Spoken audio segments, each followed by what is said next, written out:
de pasar del PT que casi no tenía votos, que el PRD sí tenía, a que el PT ganara esa elección, no por mucho, pero sí la ganó. Y cómo las organizaciones se movieron para direccionar ese voto. No López Obrador, sino las organizaciones. Eso porque la gente además de repente personaliza como el presidente en ese entonces podía decir, ahora voten por Clarito y las organizaciones votaban por Clarito. Las organizaciones están ubicadas en los lugares de mayor pobreza. Nosotros las identificamos a partir de un índice que es el índice de desarrollo social, que combina varias variables, que no voy a meter en ese tema, pero fundamentalmente lo que encontramos es lugares donde están estas organizaciones, direccionan el voto, pueden incidir sobre la política, digamos, sobre las políticas públicas, ¿no? Y están adscritos a un partido. Pero lo importante es que están adscritos a un partido, pero la gente que es, las integrantes de estas organizaciones no tienen una identidad partidaria, sino que votan conforme su líder les dice que voten. Por eso, en las elecciones del año pasado, experimentamos, los que trabajamos ahí, pues que, bueno, además leyeron ustedes el periódico, como las organizaciones de repente dijeron, no, el PRD ¿no? Ha violentado su identidad al hacer coalición con el PAN, lo cual era cierto en parte, pero también era un buen pretexto para cambiarse de manera. También vieron que Morena iba a ganar y dijeron, pues nosotros tenemos que estar con el gobierno porque el gobierno tenemos los beneficios que nos permite mantenernos como líderes y más o menos ¿no? Atender las demandas de la organización. Por eso digo, las redes no están adscritas a partidos políticos, sino vinculadas probablemente a fracciones de izquierda, no siempre, se han de mover en otros partidos que se cambian de lugar, se cambian de administración y se disputan ¿no? en qué lugar les va a tocar cada vez. Bueno, este es un supermapa de la Ciudad de México para los que no se acuerdan dónde están las alcaldías, ¿no? Porque aquí más o menos, para que vean, en el 2018, pues Morena, Barrio, es un mapa de secciones electorales, o sea, son las secciones, ¿no? Y se ve muy claramente que pues, Morena, Barrio, en la Ciudad de México, con excepción de Benito Juárez, está algunas zonas de Coyoacán, algunas zonas de Tlalpan, ¿no? De Miguel Hidalgo esa zona y de Guatemala, ¿no? No, es una pirata. Digo, puede ser esta. Urbanismo. Aquí muy panista.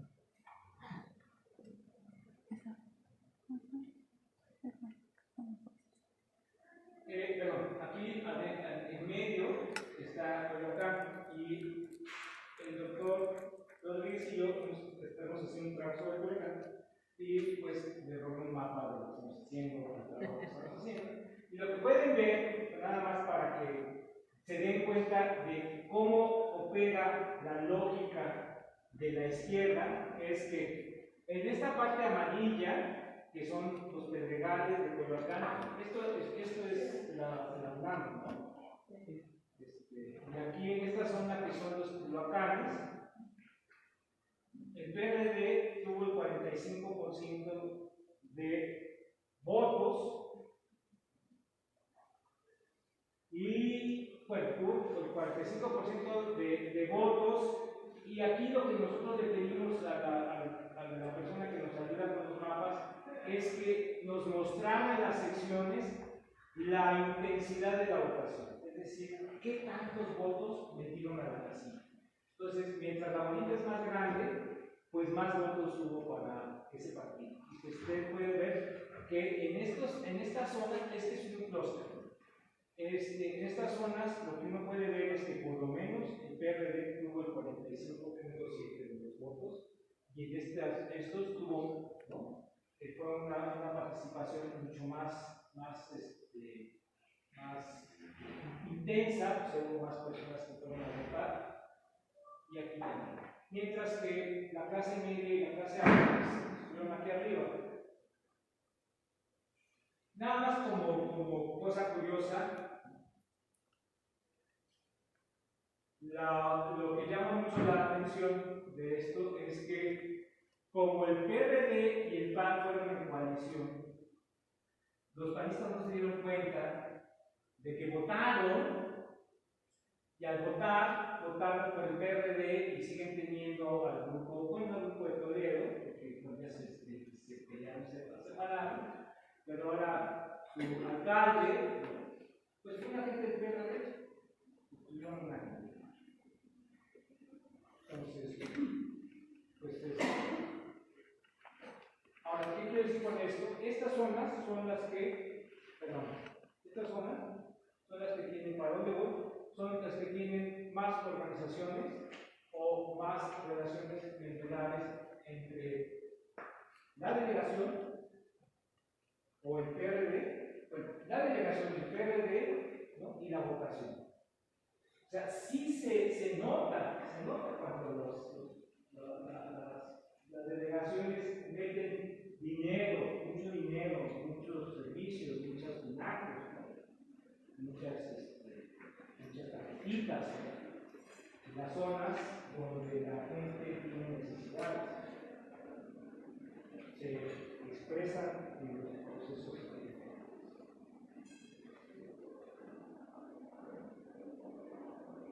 Esto no es algo nuevo, pero sí hay que seguirlo diciendo, porque al principio, cuando les digo que las redes son al mismo tiempo un espacio de poder y al mismo tiempo un espacio de dominación, ¿no?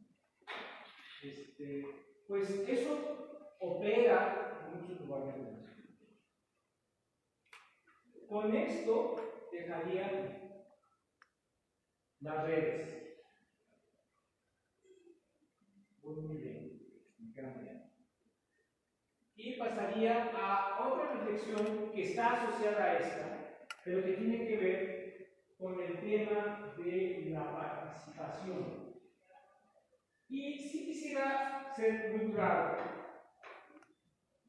que la participación a la que me quiero referir el día de hoy es una participación que pasa de lo político electoral a lo clientelar e institucionalizado. Entonces es el espacio en el que nos llevamos.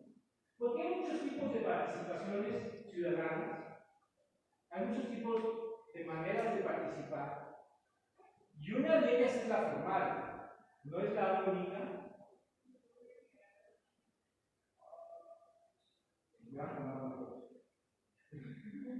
No es la única. Este está en un libro que se llama Participación Ciudadana y Estructural. De mi parte, pues ahí está el libro. A ver, pueden entrar esto. Porque me han alguna vez me criticaron, pero es que usted nada más se refiere a un tipo de participación, sí, no me refiero a un tipo de participación. No me refiero a todas.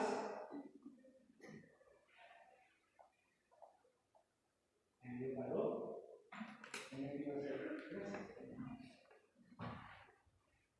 si supone que iba a ser tío, decía eso. Bueno, continúo. Y quiero hablarles de algo que se me cruzó cuando empecé a trabajar la cuestión de las elecciones. Yo empecé a trabajar en elecciones y luego seguimos trabajando en el libro. Yo empecé a trabajar, y no yo porque empecé todavía cuando empecé, porque a mí me interesaba la relación entre cultura y política, no la cultura política, sino la relación política.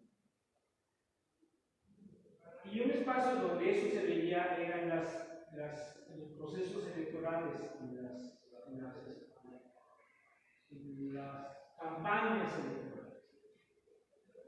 Y de aquí de repente en el 99 hay elecciones de comités vecinales, y no vuelve a haber elecciones hasta el 2010, porque esa experiencia los deja a los gobiernos periodistas de la ciudad tan espantados que dicen no vamos a meter otra vez. Pero no se quedan espantados con la ciudadanía, se quedan espantados con la introducción de los partidos políticos en el espacio que se abrió para la participación ciudadana. Y este cuadro trata de expresar esa cuestión. Miren, si ven ustedes, cuando hay elecciones, idealmente, esta es la parte de arriba, hay una serie de planillas que se presentan en la elección, que compiten, y supuestamente la primera planilla tiene 5 o 4, la segunda tiene 3, ¿no? Finalmente quedan 9 personas en una organización que se llama Comité Ciudadano, a partir de 1910, de la revolución, a partir de 2010. Entonces, supuestamente, ¿no?, lo que uno puede encontrar es que la primera fuerza, ¿no?, era pues realmente pues algunos vecinos que eran muy famosos, los otros eran menos, pero lo que realmente uno encuentra es que los primeros que entran a ganar los espacios de participación a través del voto son los intermediarios políticos que tienen organizaciones detrás, que el día de la elección van y votan por ellos. Entonces, esos intermediarios que tienen grandes organizaciones, que presentan una planilla, ganan. Los segundos que ganan son pues, los líderes locales que tienen varias cuadras. Los terceros son algunos ciudadanos organizados que tienen organizaciones vecinales y finalmente algunos grupos minoritarios que abren votar por ellos 2 o 3 cuadras. Esa es la realidad. Y cuando el comité se reúne la primera vez, como nos divertimos Manuel y yo, porque cuando íbamos a la reunión se mataban entre ellos. Porque cada quien quería ganar para. Entonces, ¿qué sucede? Como la experiencia de 1999 fue que los partidos políticos tomaron los comités, a partir de 2010 lo que hacen las delegaciones en ese entonces es hacer elecciones de Estado, es decir, elecciones en las cuales ellos impulsan que ciertos personajes formen planillas, acuerdan con ellos cuáles van a ser las peticiones, y a partir de eso se forman los famosos comités ciudadanos. No digo que todos, pero una gran cantidad de los que existen en la Ciudad de México son así.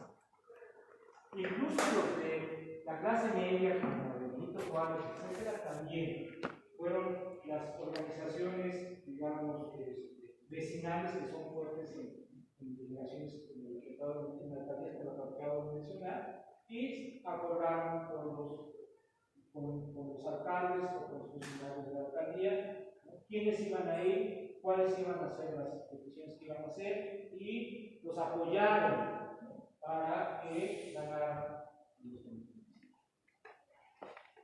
Entonces, al final, lo que queda, al principio quedan las delegaciones con sus intermediarios, ¿no?, los cuales votan los beneficiarios de las redes y pues aplazan a todo el mundo, y al final quedan las juntas de vecinos, las asociaciones, que también se presentan a las votaciones y a veces ocupan un espacio en un comité vecinal o ganan un comité vecinal en ciertas zonas.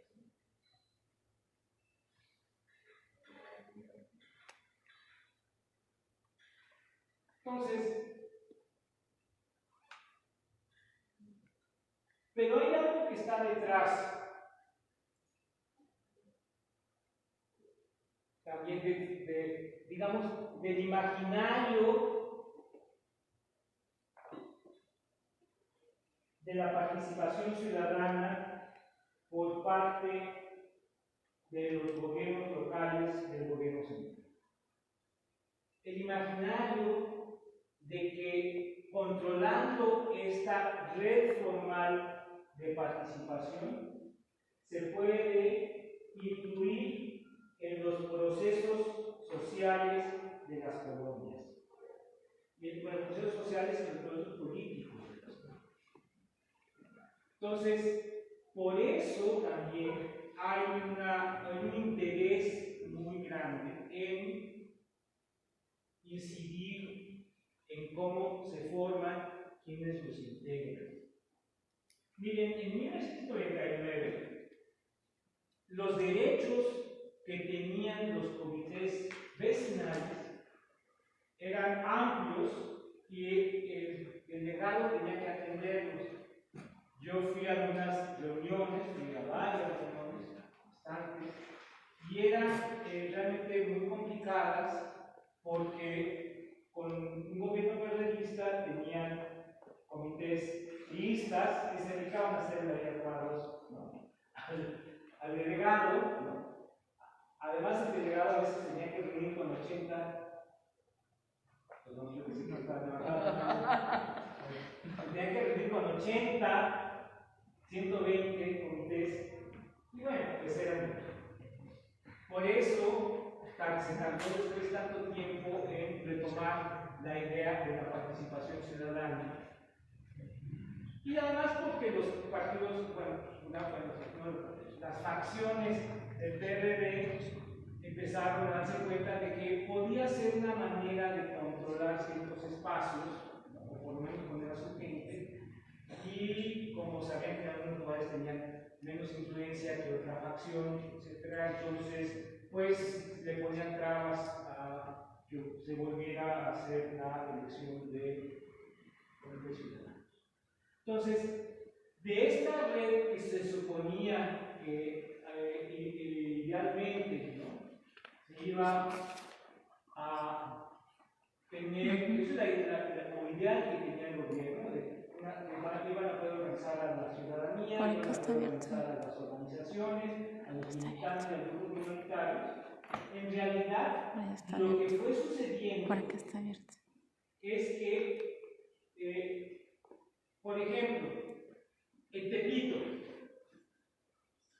se abrió el espacio de los comités ciudadanos y las organizaciones de vendedores las tomaron. Y a partir de eso empezaron a darle, ¿no?, a presionar a la delegación. En otros espacios también las organizaciones populares tomaron los comités y tenían la posibilidad de estar en, se me fue el nombre de la podían estar en el Consejo Ciudadano que discutía directamente con el delegado y ahí pegaron. Fuimos a algunas de las reuniones del Comité Ciudadano, Consejo Ciudadano, perdón, y no, eran pues unas peleas a muerte entre el delegado o los representantes del delegado y los diferentes grupos. Entonces, lo que se fue sucediendo y que ha sucedido es que se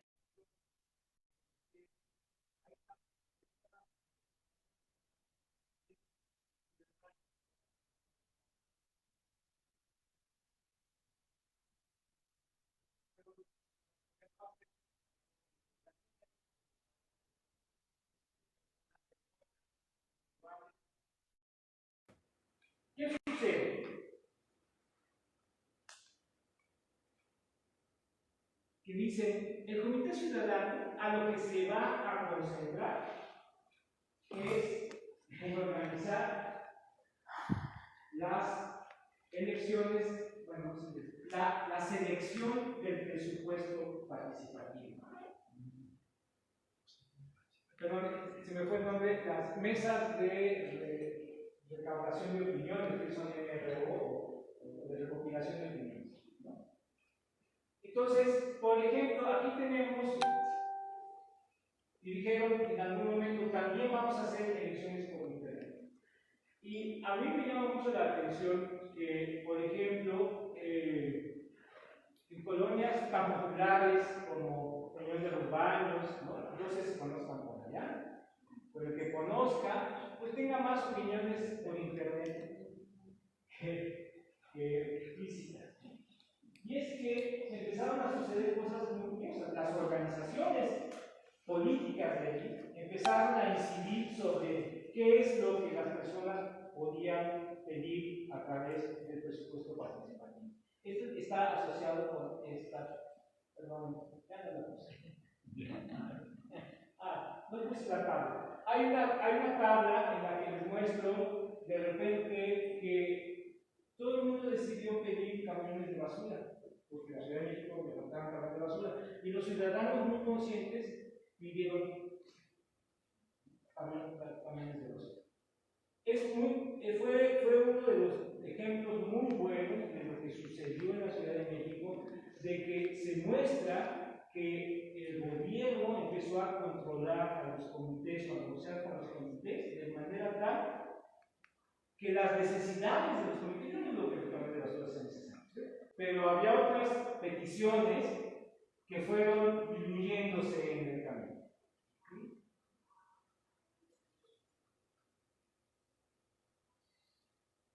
Esta es una tabla que muestra también los problemas que empezó el presupuesto participativo en términos de la densidad de población de las delegaciones en ese entonces, ¿no?, con relación a la cantidad de presupuesto.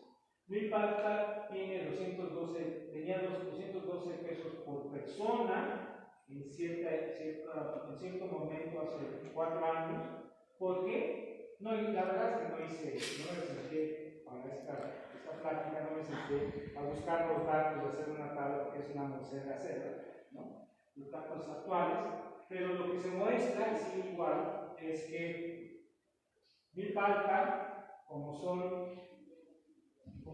una zona con poca densidad poblacional en comparación con Iztapalapa, la cantidad de recursos que se pueden tener para hacer cosas son mayores que las que se tienen en Iztapalapa. Yo no sé si las necesidades sean distintas. Entonces también hay un problema de cantidad de recursos, que aunque ahora digan que se va a subir del 2 hasta el 4% hasta el 2024, no sé, andan por esas cosas, ¿no?, en realidad pues, los recursos son más.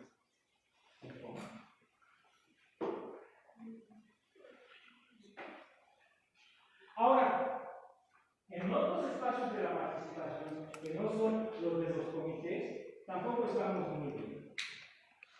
Si uno hace esta comparación de lo que eran, no se les va a decir paso por paso, pero hicimos la comparación de las diferencias que hay entre la iniciativa ciudadana a través de la ley de participación, de la Constitución, ¿no?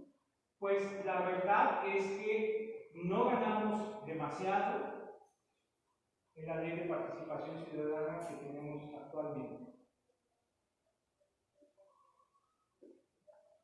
Los requisitos, usualmente, ¿no?, son bastante similares los que ya se tienen en la ley de participación que pasaba a la Constitución. Es más, en la Constitución algunos de los requisitos subieron bastantes. Por ejemplo, para generar una iniciativa ciudadana, aquí teníamos que el requisito antes era del 4%, un 0.4%, y ahora es el 0.13%.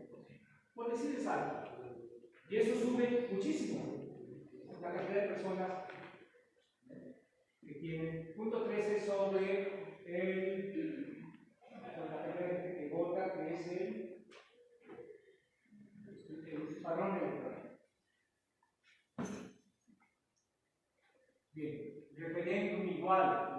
estaba, ¿no?, usualmente más bajo, en algunos casos se dejó igual, ¿no?, en otros empezó, se subió. Entonces, lo que se puede encontrar es que la nueva ley de participación ciudadana que está en la Constitución Nacional de México, en cuestiones como la iniciativa, referéndum, plebiscito, consulta popular, etc.,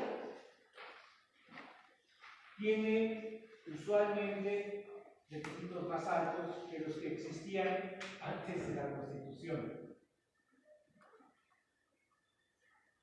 Claro, antes la ley de participación buscaba la consulta popular, la revocación del mandato, pero necesitas una cantidad de gente como el 2% del padrón para poder, ¿no?, mandar una consulta popular actualmente. Y la verdad es que no se ve que hayamos progresado en términos de participación, sino que seguimos, pues ni siquiera con los candidatos que van de lado, sino como para atrás. Ahora, ustedes saben que hay 66 diputados ahora en el Congreso de la Ciudad de México, pero nada más escogemos 33. Los otros 33 son de representación proporcional.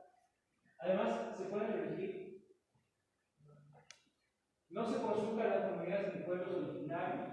Claro, eso está teniendo un problema, algunos se van a empezar a consultar. Y los concejales que acompañan a los alcaldes se eligen por planilla. 6 concejales se eligen por planilla. Nada más quedan 4 que ustedes se eligen.